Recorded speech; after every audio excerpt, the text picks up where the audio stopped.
What's the story? It's new car day, boys. We're just in to pick up the red GTS. That is a beautiful yoke, isn't it? I fucking wish. Someday, maybe. Someday. I'd love a little yoke like that. Fucking hell.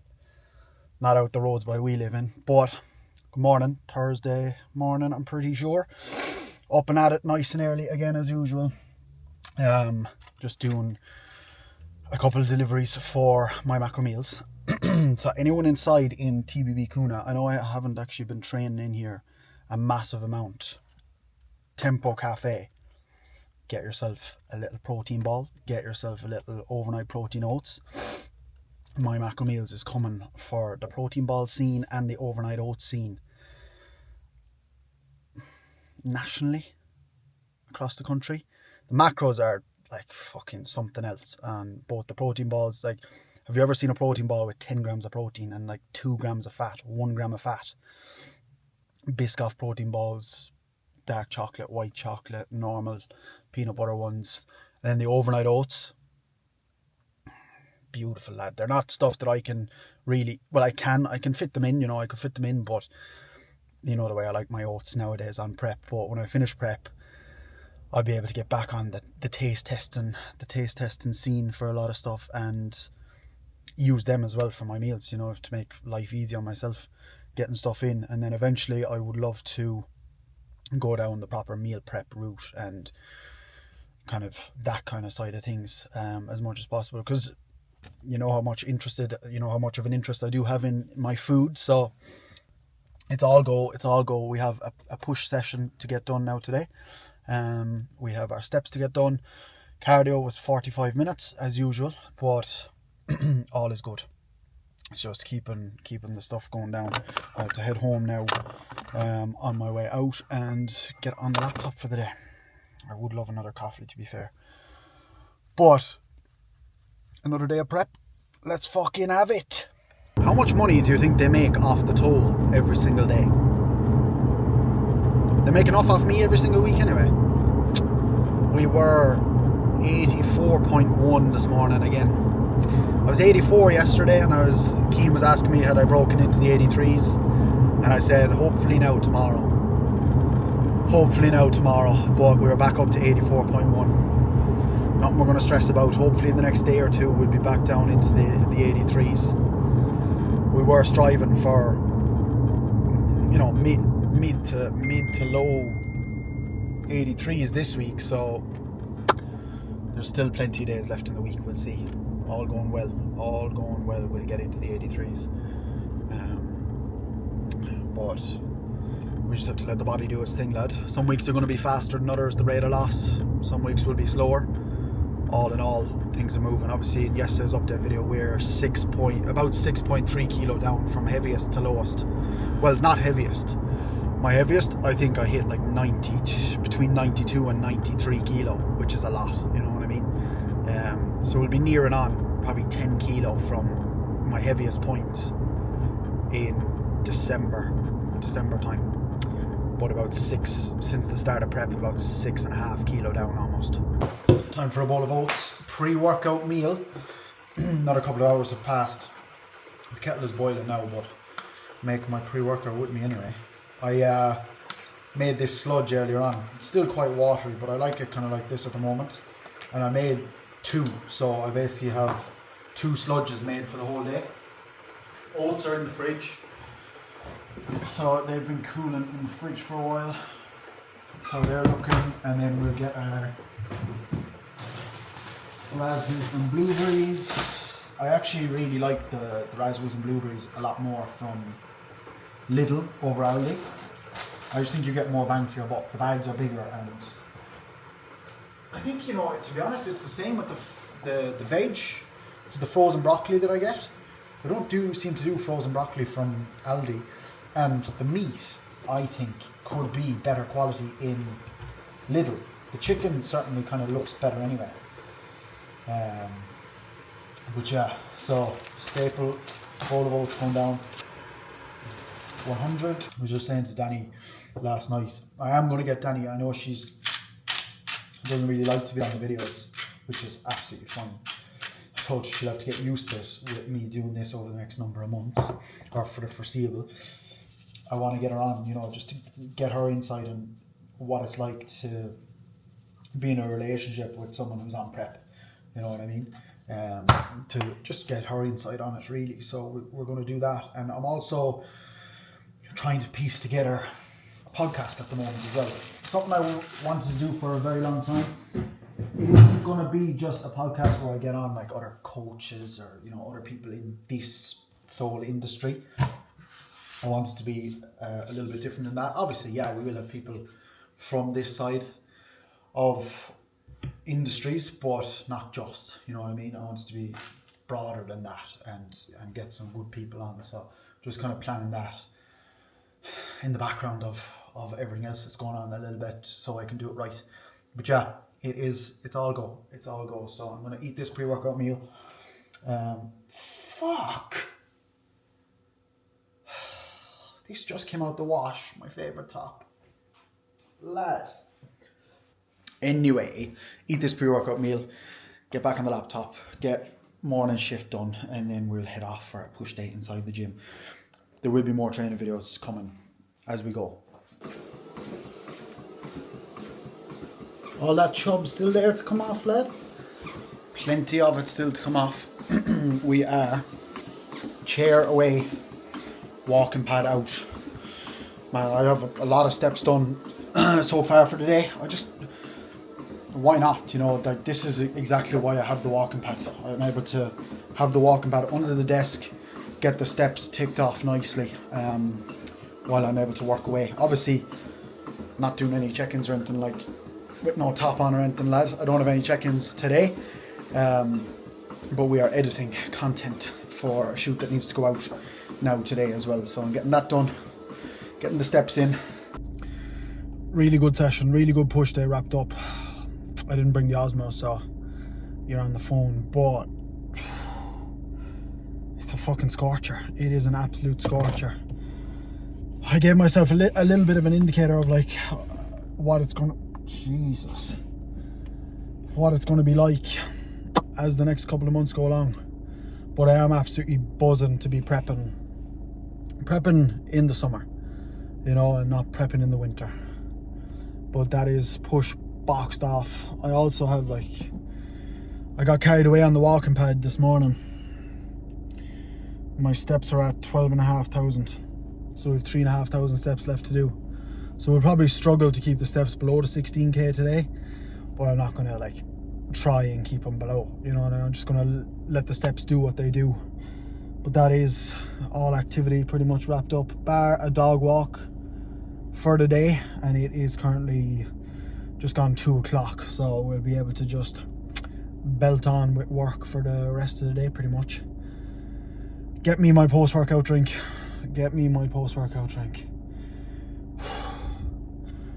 I'm pretty fucking bollocksed, to be completely honest with you. Posing as well after training, it does kind of fuck you up that little bit. But this is what it's all about, boys. This is why we do it. I'm actually kind of fucked here. Fucking stomach is empty. I kind of left the window a little bit too long. I got kind of a bit carried away on the laptop after the pre-workout meal. Regardless, it's another box ticked. It's another fucking box ticked. I'd be lying if I said I wasn't dragging a bit here, boys. Fuck me, I'm absolutely rolled. All will be worth it. All will be worth it. No post-workout drink.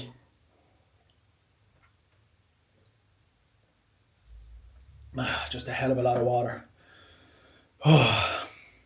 We get an all nice drink into us later. Post-workout cup of tea though. Post-workout cup of tea. I have to have tea with my oats. I don't know what it is, I just do. I just love my tea. And I ain't doing no more coffee for the day. I didn't do a Monster either. I did do scoop of pre-workout. The pre-workout fucking hit me today, I'll tell you that much. Because I had that, I suppose, a little bit more tired, and I had the bigger gap between the pre-workout meal. I was a little bit more empty. it just, the pre-workout fucking slapped me, which was good. Was happy with that session now, to be fair. With legs, good old legs tomorrow. I've got the post-workout oats here, and I'm going to just fucking sit here for a minute and try not to fall asleep, because I want to get fucking work done and some stuff sent off. And I do some form clips to do there as well. But something I was thinking about, and because I was speaking about it to someone a couple of days ago, is like, from the outside looking in, you know, obviously I know bodybuilding, you might consider it not normal, but like, what is the normal these days? Do you know, that kind of way?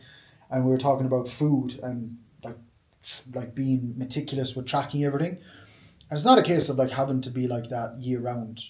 You know, it's obviously person dependent. You know, with what I'm doing at the moment, it has to be the case.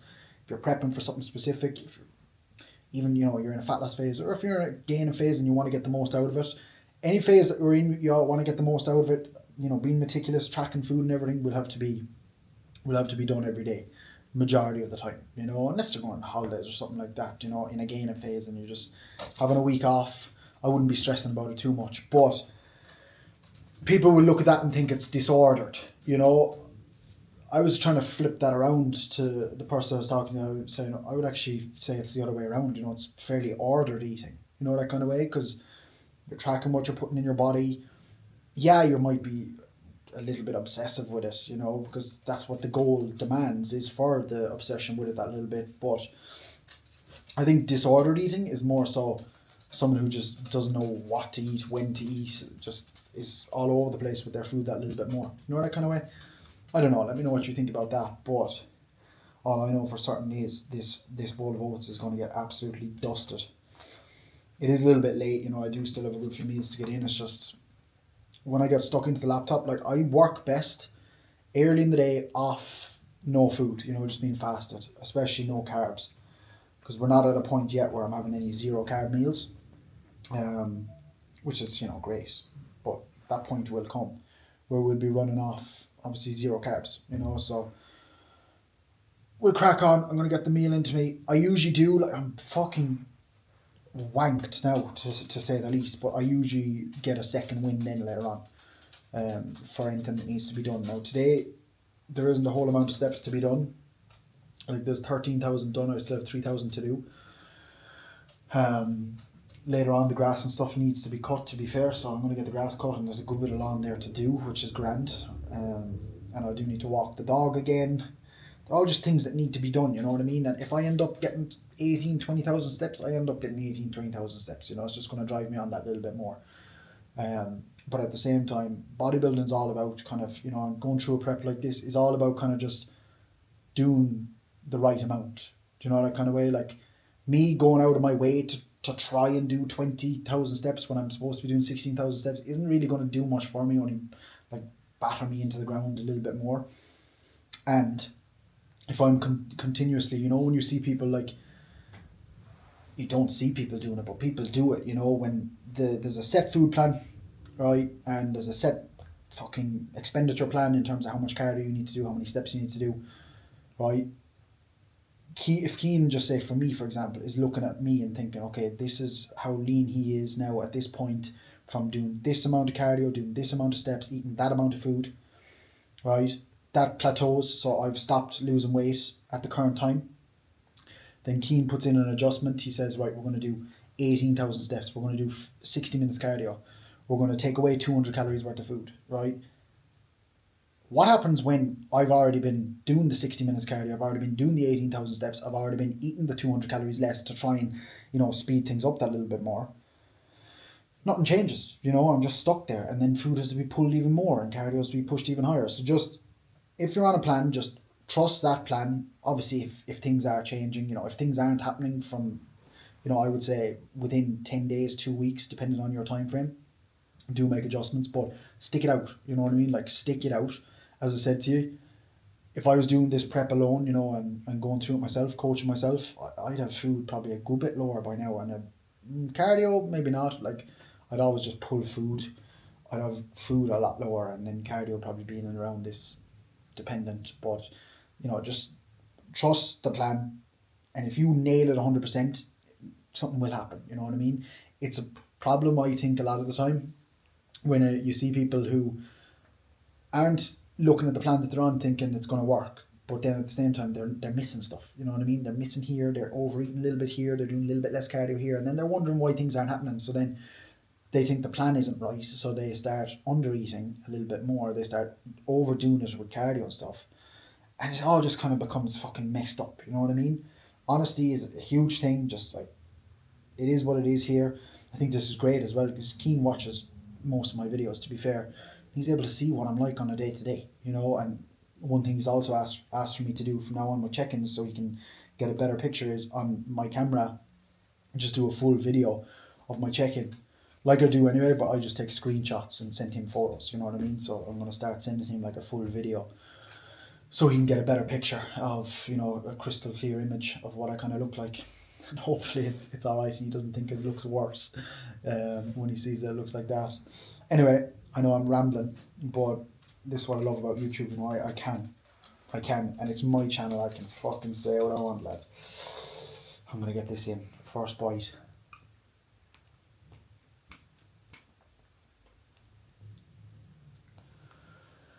Cold oats.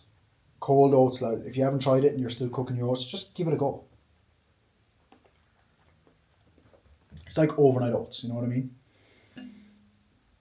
And I love overnight oats. If this was a bowl of cereal, it would nearly be gone, like, you know what I mean? So if it is a case, you know, you have a meal plan there at the moment, or you're tracking macros at the moment, and you're having stuff like cereal, but your food isn't that high to kind of warrant the cereal, and your appetite is really high, I'd take out the cereal. I would take out the cereal because it's just gone like that, you know what I mean? And you could just get more bang for your buck from having other foods, which is something I would definitely recommend. So, as I was saying to you recently, fucking hell, I can't remember the last time I had a bowl of cereal. I did have 1 or 2 bowls of cereal when I was peak bulk, but not really, you know what I mean? I wasn't consistently having it. So, in about a year's time, the cereal will probably be in a lot of the time, when my hunger hormones have settled a small little bit. Yeah. I said I wouldn't have any more coffee. I'm having final coffee for the day. I didn't have a Monster, but I haven't got it in me to have a Monster, to be honest. Not that it wouldn't fucking, like, a Monster doesn't really do anything for me, to be honest. Only the taste, like, I just love Monster, you know, that kind of way, but having a coffee. I'm fucking tired. I am tired, but the show must go on. Work is pretty much wrapped up. Just have some posting and a little bit of my own stuff to kind of do, which is grand. I had a question from Damo. So this one's for you, lad, and for anyone else that might get something out of it. I'll read out the whole comment, bud, and feel free to send me a message after it if I don't run through things too much, but I'll give you a brief rundown, if you can see that on one of the YouTube videos last night. So, David, great vid, not enough of these out there, appreciate it, lad. Just to get your 2 cents, as I am, I'd say near around 10 to 12 body fat, decent calories, etc. What's your advice for someone on a cut at around 15% body fat? Would you say this is a fairly good idea? Now, before we go on any further, talking about body fat percentages, lad, it's very hard to know. Every single person is going to be different. That's why I spoke about recently over on social media that I don't like talking about body fat percentages, and body fat percentages don't mean anything in the grand scheme of things, you know what I mean? So I'd have to take a look at you and see in terms of what pictures are looking like to know, because at the end of the day, it's pictures what we all care about, you know what I mean? It's not body fat percentage, it's not body weight really, unless you're like really attached to a certain body weight. It's the way we look. So I wouldn't be so attached to being a certain body fat percentage and getting to a certain body fat percentage. It's more so what we're looking at, because realistically, we all probably think we're lower body fat percentages than we actually are. You know, even looking at me at the moment, you know, I haven't a fucking notion, not a notion of what body fat percentage I am, you know what I mean? And I really do not give 2 shits what body fat percentage I am, or what body fat percentage I get to then as well. Like, you're going to have fellas who, you know, when I get shredded for stage, you're going to have fellas saying, oh, you must be fucking less than 5% body fat. No, lad. I'd probably be dead if I was less than 5% body fat. You know, that kind of way. Like, I will be peeled, but probably still won't be 5% body fat. You know, like, people think they're 5% or less than 5% body fat most of the time. A DEXA scan, I would, to be fair, like, probably I was going to get one done before, like, and at the start of prep and stuff, just to see, you know, I'd get a DEXA scan done inside in town, but we'll see. Maybe at the end of prep I might get one done, just to see, just for the interest out of it. But cut down past, say, 10%, then when you reverse diet and increase calories, to sit at 10% and maintain it.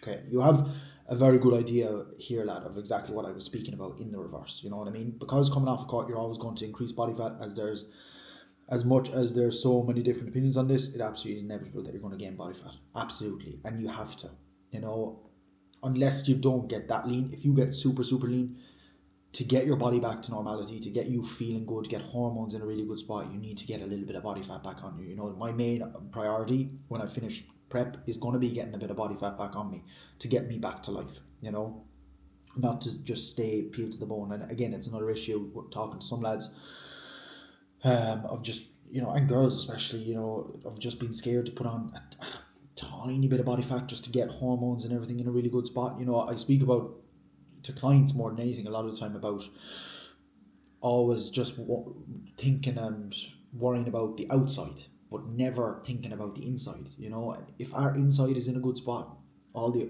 hormones, organs, everything like that, our health is in a good range, we're going to be a lot more responsive. We're going to make a lot more progress on the outside, and things on the outside will go a lot better if things on the inside are in a good spot. You know what I mean?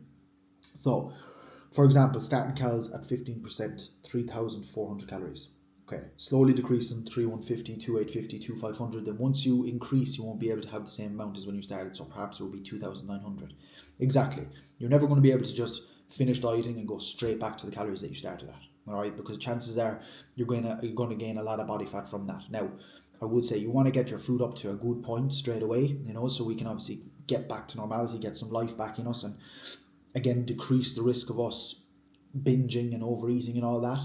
Again, you're still going to have an insatiable appetite. You know, if I was to give you 4,000 calories a day, you're still going to be absolutely starving, because it's all relative to how lean you are. If there's two people here, right, that are absolutely shredded to the bone, okay, the fella who is eating 4,000 calories versus the fella who's eating 2,000 calories is going to still be just as hungry, more than likely, unless for some reason, than the fella that's eating 2,000 calories, because he's shredded and starved. Okay, for me personally right now, with the amount of body fat that I have in me, eating just say 2,500 calories, okay, is not going to be the same level of hunger as the fella who's shredded to the bone eating 2,500 calories. Hunger is all very dependent on your level of leanness then as well, you know, that kind of way. Sorry if that confused you, but let me know if you think what I've said makes sense. Absolutely, lad. So in general, cut down to a point where you are happy with, you know, and a point that you're like, okay, this is good here. I'm happy to try and hold this look, maintain this look, you know, especially when you finish a diet. Like, you'll see as well what I do with the lads, what I've done with a few of the lads recently, what I'll be doing myself is finishing the prep and, you know, trying to bounce back in terms of getting full, you know, and holding relatively close to that level of leanness. Like, depending on how lean you're trying to go, if you haven't gotten shredded, and you know there's still a little bit of body fat that could come off, when you finish the cut and finish dieting and want to reverse back out of it, chances are you'll continue to look better and better and better for a couple of weeks after that, because you'll probably continue to get a little bit leaner. You know, fatigue management will probably be in a better spot. Your muscles are going to be a lot fuller. You know, you're going to be feeling a lot better. You're going to have more energy, which means you're going to be burning more calories, even though more food is going in. You know, it's just the way, you know, output works and the way the metabolism is going to work as well as a whole. But in terms of your food adjustments, absolutely, you know, if you work your calories down to 2,500, which isn't even that low, you know what I mean, you might have to go lower. Putting them straight back up to 2,900 is going to be a good spot first and foremost. You know, potentially you might even be able to eke out 3,000 calories there, lad, if you end up finishing your cut on 2,500. But again, if hunger and everything's not in a bad spot, the more you're able to withstand it and reverse out of it, you know, lower and slower, and slowly implement more food and increase food, the better your reverse is going to be. Simple as, you know. And fast forward 8 weeks down the line after reversing out and finishing the diet, you know, you're going to be settled, the body will be settled, and it's going to be in a much better spot, a much leaner spot. Whereas if you were to just go straight in at 3,200, 3,400 calories again for no reason, you know, just because you were absolutely starving. That's why I say the reverse is a hard period, because you have an insatiable appetite, more than likely. No matter whether your food is 2,500 calories or 3,500 calories, you're still going to be absolutely starving. But it's a mental battle, and it's a game of adherence and how adherent you can be for the number of weeks it takes for your body to normalize, for your hunger, your leptin, your ghrelin to start normalizing itself again, because they are in a position that they're so out of whack. There's not much food that could fill you up, you know what I mean? Or that feeling of full. Like, you're going to be chasing that feeling of full, and it is just going to be a game of fucking willpower and a game of discipline at the end of the day. But yeah, I hope that gave you a good indication, lads. Send me a message if there's any more that we need to talk about. If I saw pictures of you, of course, I would know a lot more on what the story will be and what the case will be. But best of luck with your cut. Best of luck with all your cuts on here and preps. Whatever phase you might be in. If you're on a bulk, fucking stick it out too, lad. And if you're on a cut, stick it out. Okay, we're both, all of us, going to be here in the middle of summer after sticking it out. Cut will be done, and we'll be enjoying ourselves, and we'll be in the reverse. And I'm looking forward to going through the reverse with you, with a lot of you as well, you know, and holding each other accountable. I'll leave you there for today. As always, drop the video a like, comment down below anything you want to see, anything different, as always, and subscribe if you haven't already. I'll see you tomorrow.